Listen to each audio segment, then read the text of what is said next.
আসসালামু আলাইকুম। আমি এখন দাঁড়িয়ে আছি আমাদের প্রিয় গ্রাম ধুলাইমলাই পার্ট 1-এ। এই গ্রামটা হাইলাকান্দি জেলার কাটলিছড়া অঞ্চলে পড়ে। আজ আপনাদের সামনে একটা দুঃখের কথা বলবো আর দেখাবো। এই দেখুন বন্ধুরা, আমাদের এই গ্রামের রাস্তাটা কেমন অবস্থায় আছে। একটু বৃষ্টি হলে এই রাস্তাটা কাদা আর জলে ভরে যায়। গাড়ি, বাইক, সাইকেল তো দূরের কথা, একটা মানুষও হেঁটে যেতে পারে না ঠিক মতো। আর এই কষ্টটা শুধু বড়রা না, আমাদের ছোটো ছোটো বাচ্চারা যারা সকালে মক্তবে যায়, তারাও প্রতিদিন কাদামাটির সঙ্গে যুদ্ধ করে যায়।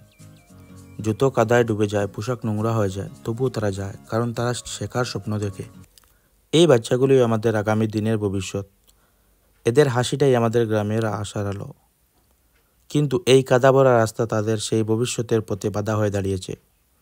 আর যদি কেউ হঠাৎ অসুস্থ হয়ে যায়, তাকে হাসপাতালে নেওয়ার জন্য খুব কষ্টের কাজ।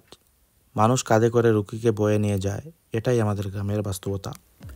আসলে অনেকবার রাস্তাটির কাজ এসেছে, কিন্তু কয়েকজন মানুষ এই রাস্তাটা হওয়ার পথে বাধা হয়ে দাঁড়িয়েছেন। কারণ তাদের সামান্য জমি চলে যাবে বলে তারা রাস্তার জন্য জমি দিতে রাজি নয়। আমি তাদের উদ্দেশ্য করে একটি কথা বলছি, মনে রাখবেন, যে শুধু একটু জমির জন্য রাস্তা দিচ্ছে না, একদিন সেই রাস্তা দিয়ে মানুষ কাঁধে করে নিয়ে যাবে আপনার লাশ। তখন আপনি নিজে বুঝতে পারবেন এই রাস্তার কত প্রয়োজন ছিল। তাই বলছি, এই রাস্তা শুধু মাটি নয়, এটা আমাদের গ্রামের প্রাণ। এই রাস্তায় আপনারও সন্তানও হাঁটে। এই রাস্তায় একদিন হয়তো আপনার পরিবারের কাউকে নিয়ে হাসপাতালে যেতে হতে পারে।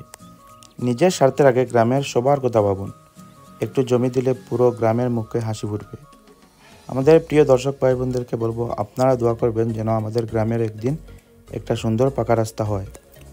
আর আমরা বিনীতভাবে অনুরোধ জানাই আমাদের মাননীয় মুখ্যমন্ত্রী ডক্টর হিমন্ত বিশ্ব শর্মা মহাশয় এবং মাননীয় এমএলএ হাজি সুজামুদ্দিন লস্কর, জেলা পরিষদ মান্না খান আর আমাদের গ্রুপ মেম্বার জনাল আব্দুল চাচা, আপনারা একবার আমাদের গ্রামের এই রাস্তাটার দিকে তাকান। আমরা বিশ্বাস করি আপনাদের সহায়তায় একদিন এই কাদাভরা রাস্তা বদলে যাবে সুন্দর পাকা রাস্তায়।